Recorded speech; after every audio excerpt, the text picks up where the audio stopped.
Look, let's say you're socially anxious. Okay, so what happens when you're socially anxious? You go to a party, your heart's beating. Why? The party is a monster. Why? Because it's judging you. And it's judging you, it's putting you low down the dominance hierarchy, because that's what a negative judgment is. And that interferes with your sexual success. And that means that you're being harshly evaluated by nature itself. Right? So you are confronting the dragon of chaos when you go into the social situation. And so what do? You're like this, right? You hunch over, and that's low dominance. I'm no threat. It's like, well, that's not going to get you very far. You know, but that's a logical thing to do in the face of a tyrant.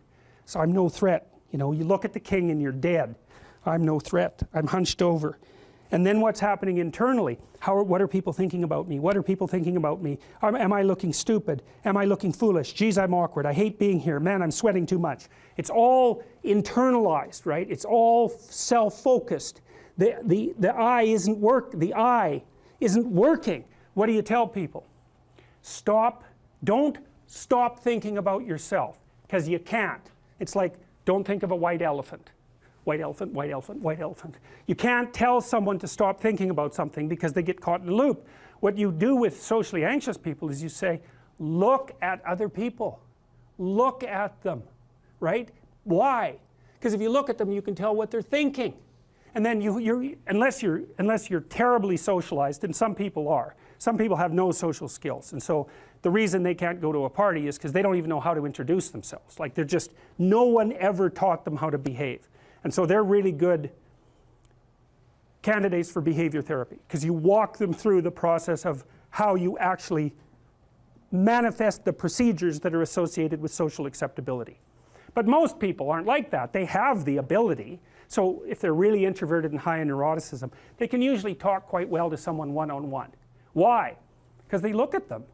Well, if I look at you, it's another thing to do if you're ever speaking to a group of people. Never speak to the group of people. That doesn't exist. You talk to individuals, and then they reflect for you the entire group, because they're all entrained. So you look at one person, they broadcast to you what everyone's thinking, and you know how to talk to one person. So it's easy.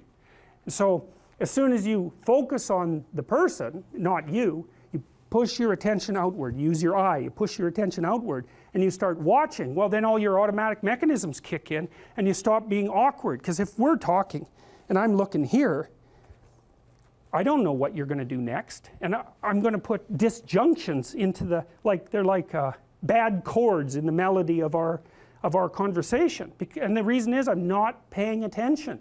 So that's why the eye is the thing at the top of the pyramid. It's like the thing that enables you to win the set of all possible dominance hierarchies is the eye. Pay attention. Pay attention. That's the critical issue. That's why the Egyptians worshipped Horus. That's why Horus was the thing that rescued Osiris from the depths. It's the capacity to pay attention. What do you pay attention to most? What your right hemisphere signals as anomalous. It attracts your attention. It's like, this isn't going quite right. I'm not looking at that. Wrong.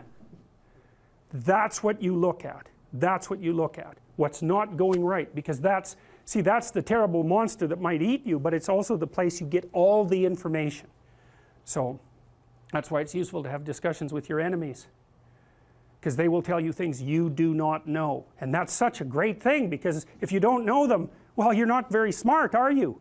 You know, there may be a time when you go somewhere that's the thing you need to know. And maybe your enemy will tell you why you're such a fool, you know, and a bunch of other things that aren't true too. But even one thing that's accurate, it's like, yeah, thanks very much, man, maybe I'll do some work on that, and I won't have to carry that forward. So, and then that's part of the reason, again, why the terrible predator, it's always the terrible predator that has the gold. It's like, it's the person who delivers the message you do not want to hear. So it's rough, but it doesn't matter. Life is rough.